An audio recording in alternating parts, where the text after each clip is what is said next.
moment he lands in side control, I'm gonna get to my side. I can't do any escapes without getting to my side. So either I do that by turning into him, or I walk my feet away from him so that I can turn my hips out.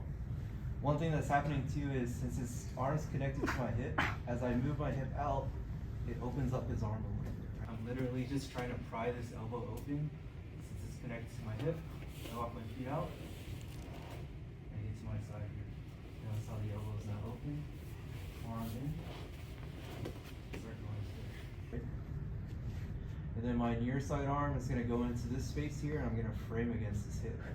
So you have, essentially you're opening up the space down here, you're keeping him from getting close to you, but then you also have your leg here that eventually is going to try to sneak into this pocket, right? Once I get to here, you want to think about this near side leg as like a wedge. And what I mean by that is it allows me to pry the space open and pry myself out of there and start creating space, right? So even if he's super tight, or anything like that, I can't get my underhook. We'll talk about underhooks in a bit. First thing I'm going to do, I need to open up this space. I'm going to walk my feet away from him. And then I'm going to push my hip towards that direction. And that's going to get me to my side. Right? So again, it's going to be real basic for a lot of you guys, but this is what I do 99% of the time. Walk my feet, put my hips towards that feet. That creates space for me to put my forearm in. And I can continue walking and creating more space to get to my side. One thing too is with this leg that's on the far side here, it acts like a kickstand, right? So as he pushes into me, I'm pushing into the ground so he can't flatten me back down. So as I do that, I continue getting to my side, and I can start getting my bottom knee in. Right. This doesn't have to be super quick. It doesn't have to be a vicious bridge or anything like that. I'm literally just trying to pry this elbow open since it's connected to my hip. I walk my feet out. I get to my side here. Notice how the elbow is now open, forearm in, start going to there. I don't want to do this, drive in, and I'm trying to hold her up. Eventually my frame is going to break, drive in, right?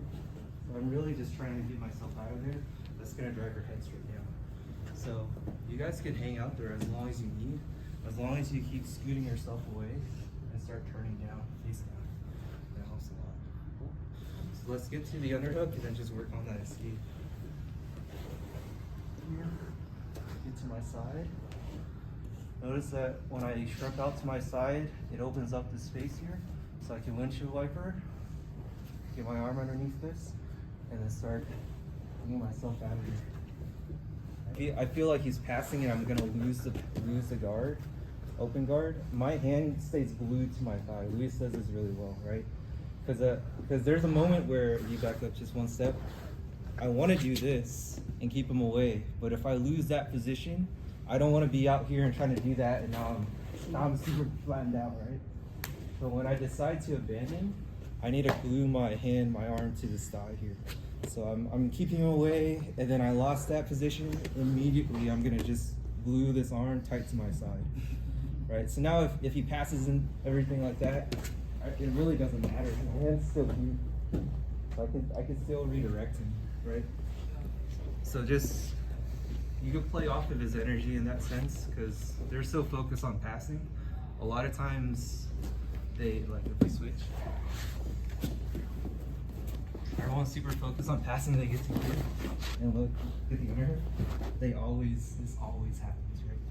So you always want to protect that underhook side. I'm like super focused on circling here. And I essentially just give him the escape, right? And you think about all that effort you took to pass, and you're doing all this stuff, break the closed guard and start passing, and you make the mistake right at the end. And now you're back in turtle, right? So you guys can mess with that a little bit.